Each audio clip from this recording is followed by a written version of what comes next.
Assalamualaikum, sahabat. Bayangin aja, di tengah teriknya matahari siang, seorang lelaki berpakaian lusuh berjalan di pinggir jalan, memanggul karung goni besar di pundaknya. Bajunya kotor, keringat membasahi wajahnya. Langkahnya gontai, tapi di matanya masih tersimpan semangat hidup. Dari kejauhan terdengar suara klakson dan bunyi mesin mobil yang tiba-tiba mati mendadak. Sebuah mobil merah berhenti di tengah jalan. Seorang wanita cantik turun dengan wajah panik, lututnya bergetar, matanya gelisah. Ban mobilnya kempis, dan tak ada satupun yang berhenti untuk menolong. Jalan itu sepi. Hanya daun-daun berguguran, ditiup angin siang yang panas.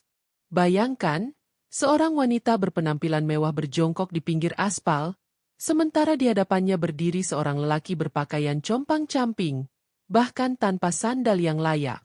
Dua dunia berbeda. Kini berdiri hanya sejengkal jaraknya.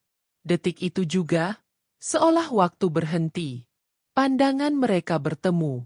Dan tanpa mereka sadari, pertemuan itulah yang akan mengubah hidup keduanya, untuk selamanya. Namun sebelumnya, senang sekali kamu sudah hadir di sini. Sebelum kita mulai, tulis di kolom komentar, kamu sedang menonton dari kota mana? Aku ingin tahu, dari sudut manapun kamu berada, kita tetap terhubung dalam cerita ini, dan semoga bisa saling mengenal lebih dekat. Jangan lupa juga like dan subscribe ya. Sebentar untuk kalian, tapi sangat berarti untuk channel ini. Kalau kamu suka cerita ini, share juga ke teman atau keluarga terdekatmu, supaya makin banyak orang yang bisa menikmati kisah-kisah inspiratif di channel ini.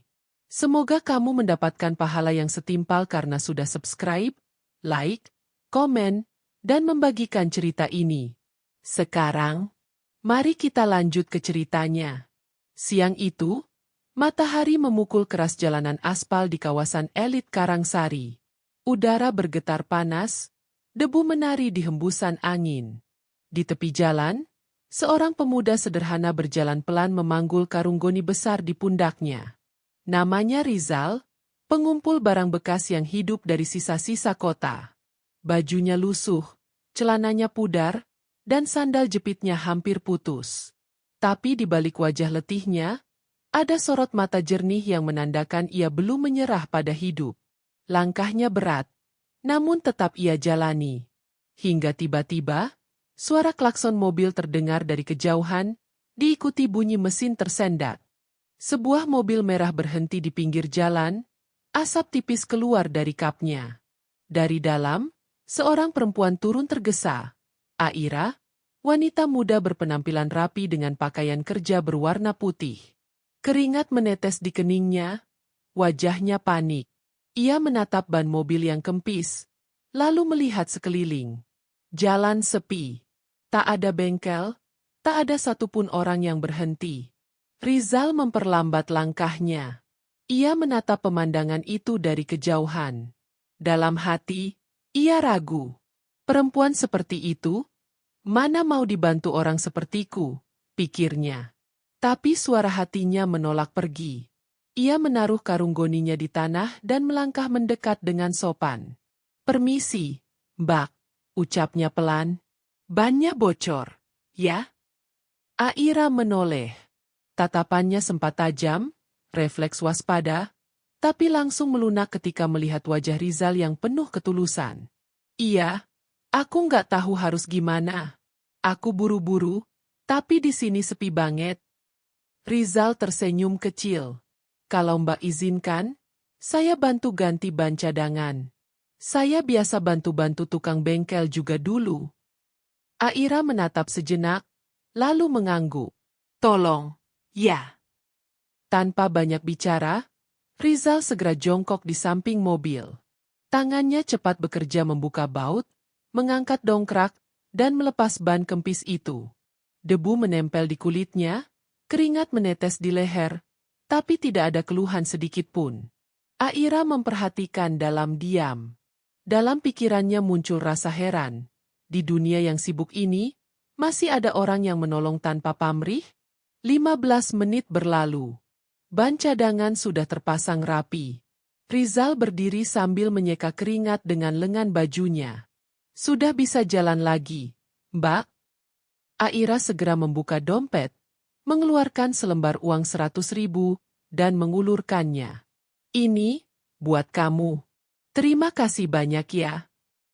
Namun Rizal menolak dengan sopan, menggeleng pelan. Nggak usah, Mbak. Saya cuma bantu aja. Lagi pula belum tentu besok saya bisa bantu lagi kalau bukan hari ini. Aira tertegun. Uang di tangannya terasa berat. Ia menatap Rizal dalam diam. Lelaki berpakaian kumal tapi dengan hati sebersih air. Namamu siapa? Tanyanya lirih. Rizal. Jawabnya. Aku Aira. Terima kasih, Rizal. Rizal mengangguk singkat, memanggul kembali karungnya. Lalu berjalan pergi menyusuri jalan teduh di bawah pohon trembesi. Aira menatap punggungnya lewat kaca spion. Semakin lama semakin jauh. Ada sesuatu yang aneh. Rasa hangat yang ia sendiri tak bisa jelaskan. Mobil merah itu pun melaju perlahan meninggalkan tempat itu. Tapi di hatinya, wajah lelaki sederhana itu tertinggal. Ia tidak tahu, pertemuan singkat di bawah teriknya matahari siang itu akan menjadi awal dari kisah panjang yang kelak mengubah hidup keduanya. Seminggu setelah pertemuan itu, pagi di kawasan Karangsari terasa lebih ramai dari biasanya. Di sebuah lapangan luas yang dikelilingi pepohonan, puluhan pekerja tampak sibuk mengangkat semen dan menata batu bata. Di antara mereka, Rizal ikut bekerja, wajahnya basah oleh keringat, tapi senyumnya tak pernah hilang. Proyek itu adalah bagian dari program sosial yang digagas perusahaan besar PT Bina Lestari, milik ayah Aira, dan tanpa Rizal tahu, hari itu Aira akan datang meninjau langsung. Sebuah mobil putih berhenti di tepi lapangan. Aira turun dengan pakaian sederhana, kemeja putih dan celana panjang hitam. Tidak seperti biasanya yang glamor, kali ini ia ingin melihat dunia nyata di balik laporan-laporan yang sering ia baca di kantor. Saat matanya menyapu kerumunan pekerja, langkahnya terhenti. Di bawah terik matahari, seorang pria tampak mengangkat semen dengan tenaga penuh. Bajunya lusuh, kulitnya gelap, tapi senyum itu, senyum yang sama yang pernah ia lihat di pinggir jalan tempo hari. Rizal, bisiknya pelan. Rizal menoleh, terkejut saat melihat Aira berjalan ke arahnya. Ia buru-buru menurunkan karung semen dan menunduk sopan. Mbak Aira, Ibu Direktur, katanya kikuk. Aira tertawa kecil. Nggak usah panggil aku begitu. Di sini cukup Aira aja. Kamu kerja di proyek ini? Rizal mengangguk. Iya, Mbak. Dengar-dengar ini proyek sosial buat bantu warga sekitar, jadi saya coba daftar. Alhamdulillah diterima. Aira tersenyum hangat. Kamu pantas dapat kesempatan. Aku senang kamu di sini. Hari-hari setelah itu, Rizal menunjukkan dedikasi luar biasa. Ia datang paling pagi, membantu merapikan alat, memastikan pekerja lain dapat air minum, dan selalu bekerja dengan hati. Aira memperhatikannya diam-diam dari kejauhan. Ada sesuatu yang berbeda dari Rizal. Sederhana, tapi tulus. Tak seperti orang-orang di dunia kantornya yang sibuk mencari pujian. Suatu siang, di bawah pohon besar, Aira menghampirinya membawa 2 botol air mineral. Kamu haus? Rizal menatapnya ragu. Buat saya. Iya, minum dulu. Panas banget. Ia mengambil botol itu dengan tangan gemetar. Terima kasih, Mbak. Saya nggak nyangka Ibu Direktur mau turun ke lapangan gini. Aira tersenyum lembut. Kita semua sama, Rizal. Yang penting kerja halal dan hati bersih, kan? Rizal menunduk. Matanya berkaca-kaca. Tak pernah ada orang berstatus tinggi berbicara padanya dengan cara sehangat itu. Namun, suasana damai itu tak bertahan lama. Dari pusat kota, datang Dion, putra rekan bisnis ayah Aira. Pria tampan, rapi, berjas mahal. Ia mendekati Aira dengan senyum tipis, tapi matanya tajam. Aku dengar kamu sering turun ke proyek ini. Katanya ada pekerja yang kamu perhatikan? Ucapnya, menahan sindiran. Aira menatapnya datar. Aku memperhatikan semua pekerjaku, Dion. Mereka bagian dari tanggung jawabku. Tapi Dion hanya tertawa pelan. Hati-hati, Aira. Dunia nggak akan mudah menerima kalau seorang direktur muda terlalu dekat dengan rakyat kecil. Ucapan itu ternyata sampai ke telinga Pak Bram, ayah Aira. Malamnya, di rumah besar keluarga mereka, ia memanggil putrinya. Aira, Papa dengar kamu sering berdua dengan pekerja proyek. Papa harap itu nggak benar. Aira menatap ayahnya, mencoba tenang. Papa, Rizal orang baik. Dia kerja jujur, nggak pernah minta apa-apa. Pak Bram menggeleng. Status itu penting. Aira, dunia nggak seindah yang kamu bayangkan. Papa nggak mau nama keluarga jadi bahan omongan. Keesokan harinya, keputusan turun dari pusat. Rizal diberhentikan tanpa alasan jelas. Saat membaca surat itu, tangannya bergetar. Dunia seolah berhenti. Sore itu hujan turun. Di tengah lapangan yang becek, Aira berlari mencarinya. Rizal, serunya. Rizal menoleh, memegang surat di tangannya. Saya udah dikasih surat berhenti, Mbak, tapi nggak apa-apa. Mungkin Allah udah siapin jalan lain. Aira menggigit bibirnya, menahan tangis. Aku akan bicara sama Papa. Rizal menatapnya lembut. Kadang, kalau orang kecil terlalu dekat sama orang besar, yang terluka bukan cuma satu pihak. Ia berjalan pergi di bawah hujan yang makin deras. Aira berdiri mematung, membiarkan air membasahi wajahnya. Hari itu, ia kehilangan seseorang yang membuatnya melihat arti keikhlasan. Dan Rizal pun pergi, meninggalkan setitik rindu yang tak pernah benar-benar padam. 3 tahun telah berlalu sejak hujan sore itu memisahkan langkah Aira dan Rizal. Waktu berjalan, namun kenangan tak pernah benar-benar pergi. Aira kini menjabat sebagai Direktur Utama PT Bina Lestari, menggantikan ayahnya, Pak Bram, yang pensiun karena sakit. Dari luar, hidupnya tampak sempurna. Posisi tinggi, rumah megah, dan semua yang diimpikan banyak orang. Tapi di balik senyumnya yang anggun, ada ruang kosong yang tak pernah terisi. Setiap pagi, sebelum rapat dimulai, Aira menatap jendela besar kantornya. Langit biru membentang di atas gedung-gedung tinggi, namun di matanya, yang terlihat hanyalah bayangan seorang lelaki dengan karung goni dan senyum sederhana. Di dalam laci mejanya, tersimpan benda yang selalu ia jaga.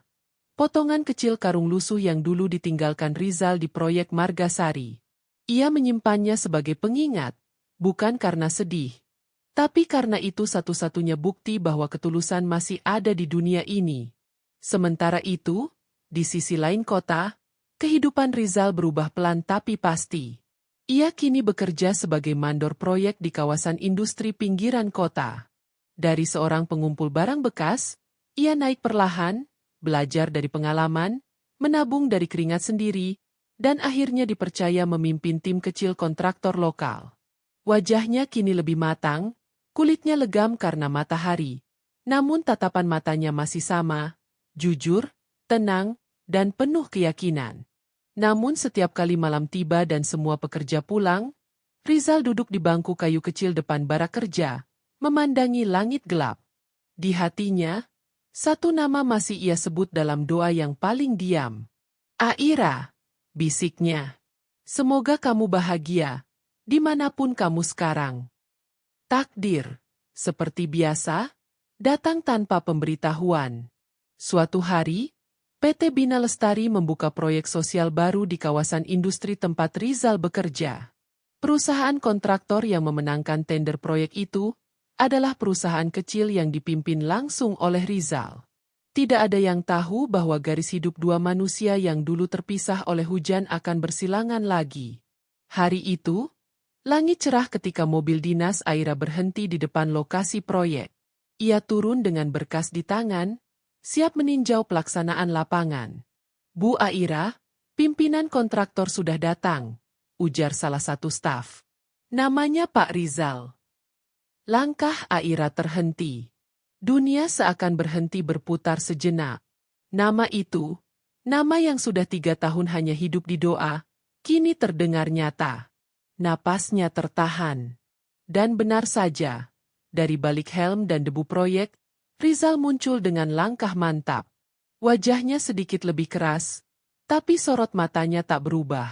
Ketika mata mereka bertemu, waktu seperti memutar ulang semuanya.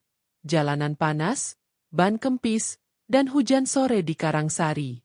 Aira, ucap Rizal perlahan. Rizal, jawab Aira nyaris berbisik. Matanya berkaca-kaca. Beberapa detik yang sunyi terasa seperti seumur hidup. Para staf menatap heran tanpa tahu bahwa di depan mereka sedang berdiri 2 manusia yang hatinya saling mengenal.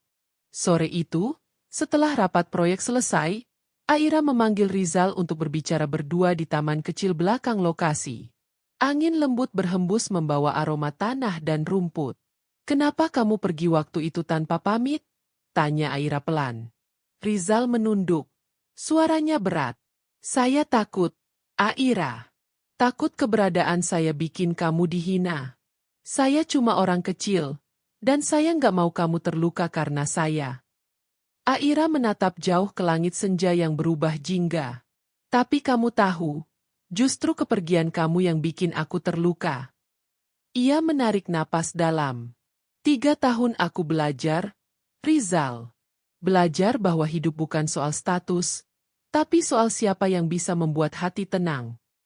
Rizal menatapnya lama, bibirnya bergetar menahan emosi. "Allah tahu, Aira. Setiap malam saya doakan kamu. Saya nggak pernah berhenti." Hening menyelimuti taman kecil itu. Di antara suara burung sore, 2 hati yang pernah terpisah kini berdiri berdekatan lagi, tanpa kata yang berlebihan. Aira tersenyum tipis, menatapnya dengan tatapan yang lembut namun pasti. "Mungkin dulu waktu belum tepat, tapi sekarang, kalau Allah kasih kesempatan kedua, aku nggak mau sia-siain." Rizal mengangguk pelan, matanya basah. "Kalau ini memang takdir, aku siap mulai dari awal lagi. Bukan sebagai siapa-siapa, tapi sebagai seseorang yang ingin jaga kamu dengan cara yang benar." Matahari tenggelam di ufuk barat, meninggalkan langit berwarna keemasan. Angin membawa aroma senja yang damai. 2 manusia yang dulu terpisah oleh dinding status kini berdiri di tempat yang sama. Bukan karena kebetulan, tapi karena doa-doa yang akhirnya dijawab di waktu terbaik.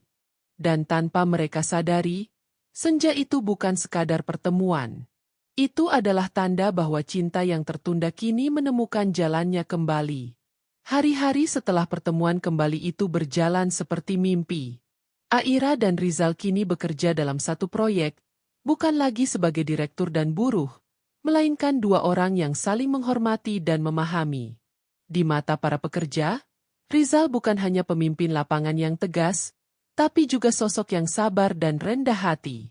Sementara Aira, meski seorang direktur, ia tak segan turun ke tanah, berbincang, dan mendengarkan. Setiap sore mereka sering berbicara di taman kecil belakang proyek, tempat yang dulu menjadi saksi ucapan mereka tentang doa dan waktu. Tak ada janji manis, hanya kalimat sederhana penuh makna. "Aku nggak butuh dunia percaya sama kita," kata Aira suatu sore. "Cukup Allah tahu niat kita baik." Rizal hanya tersenyum, menunduk dalam syukur. Namun, kebahagiaan sejati selalu diuji. Suatu sore yang kelabu, kabar buruk datang tiba-tiba. Di tengah pengawasan pekerjaan, Rizal terjatuh dari tangga baja saat menolong salah satu pekerja yang hampir terpeleset. Tubuhnya terbanting keras ke tanah. Para pekerja panik. Ambulans dipanggil. Dalam sekejap, suasana proyek berubah mencekam. Telepon kantor Aira berdering. Suara staf di seberang terdengar terburu-buru. "Bu Aira, ada kecelakaan di lokasi. Pak Rizal terluka parah." Berkas di tangan Aira jatuh seketika. Wajahnya pucat. Apa? Tanpa pikir panjang, ia langsung menuju rumah sakit. Mobil dinasnya menembus hujan senja. Suara doanya bergema di kabin yang sunyi. Ya Allah, jangan ambil dia lagi, bukan kali ini. Di rumah sakit, lampu-lampu koridor berwarna putih menyilaukan. Dokter keluar dari ruang gawat darurat dengan wajah tegas tapi tenang. Syukurlah, nyawanya selamat. Tulang bahu kanan retak, tapi bisa pulih. Dia hanya butuh waktu. Aira menutup mulutnya, menahan tangis syukur. Air mata jatuh tanpa bisa ditahan. Beberapa jam kemudian, Rizal sadar. Matanya perlahan terbuka dan pandangannya langsung menemukan Aira yang duduk di samping ranjang, menggenggam tangannya erat. Senyum samar muncul di bibirnya. "Kenapa kamu di sini?" Suaranya serak. Aira tersenyum di antara air mata. "Karena aku nggak mau kehilangan kamu lagi, Rizal. Aku udah cukup menyesal waktu kamu pergi dulu." Rizal menatap wajahnya yang basah air mata, lalu berkata pelan, "Saya cuma jatuh, bukan hilang, Aira. Kali ini, saya nggak akan pergi kemana-mana." Pintu kamar terbuka perlahan. Seorang pria tua dengan tongkat masuk. "Pak Bram, ayah Aira." Wajahnya kini lebih lembut, penuh kesadaran yang datang terlambat. "Aku dengar kamu yang dulu kerja di proyek Karangsari?" Tanyanya pada Rizal. "Iya, Pak," jawab Rizal pelan. "Maaf kalau dulu saya bikin Bapak marah." Pak Bram menggeleng pelan. "Bukan kamu yang salah, Nak. Aku yang terlalu sombong. Aku pikir dunia ini cuma soal jabatan dan nama besar. Tapi waktu aku sakit, aku sadar, kebahagiaan anakku jauh lebih penting dari semua itu." Aira menatap ayahnya, matanya basah. Pak Bram melangkah mendekat, menatap Rizal lama lalu mengulurkan tangan.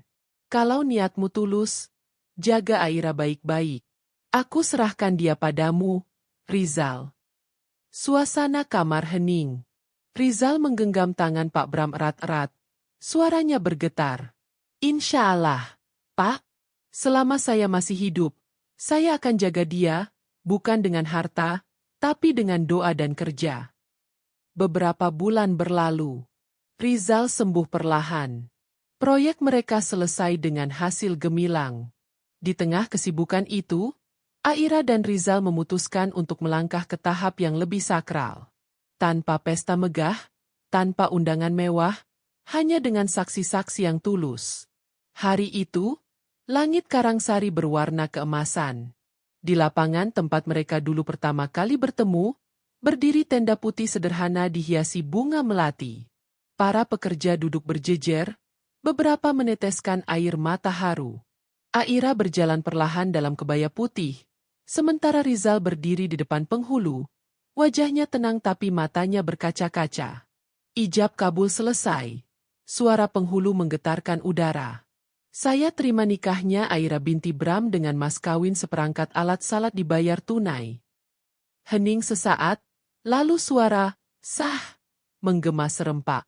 Air mata Aira jatuh bersamaan dengan senyumnya. Rizal menunduk sujud syukur di atas tanah yang dulu menjadi saksi keringat dan langkahnya. Kini mereka hidup di rumah kecil di pinggiran kota, dikelilingi suara burung pagi dan pohon mangga yang ditanam Rizal sendiri. Di teras rumah itu, Aira menatap pot bunga melati yang mekar perlahan. "Lihat, Rizal," katanya lembut. "Bunganya akhirnya tumbuh." Rizal tersenyum. "Kayak cinta kita. Butuh waktu lama, tapi akhirnya mekar juga, di waktu yang paling indah." Aira bersandar di bahunya. "Kalau dulu ban mobilku nggak kempis, mungkin aku nggak akan pernah ketemu kamu." Rizal menatap langit senja yang berubah jingga. "Dan kalau waktu bisa diulang, aku tetap mau berhenti di jalan hari itu." Suara azan maghrib terdengar lembut dari kejauhan. Rizal menggenggam tangan istrinya erat.